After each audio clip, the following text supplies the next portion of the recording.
சிம்பிளாக சூப்பராக ஒரு ப்ரான் மசாலா எப்படி செய்கிறதுன்னு பார்க்கலாமா?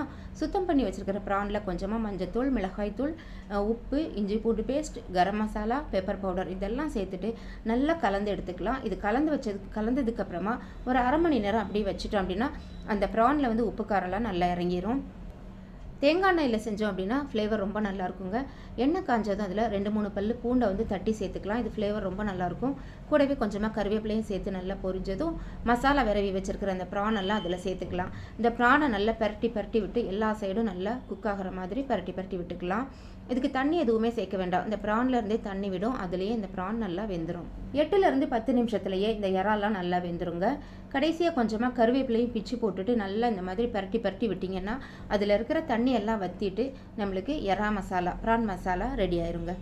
சூடான சாதத்தோட பக்கத்தில் கொஞ்சம் எறா மசாலா வச்சு அந்த எறா மசாலாவில் சாதத்தை போட்டு பிசைஞ்சு சாப்பிட்டோன்னா டேஸ்ட் வேறு லெவலில் இருக்குங்க. ரசம் சாதத்தோடு சாப்பிட்றதுக்கும் சூப்பராக இருக்கும். கட்டாயம் ட்ரை பண்ணி பாருங்கள். பிடிச்சிருந்தா லைக் பண்ணி சப்ஸ்கிரைப் பண்ணிக்கோங்க.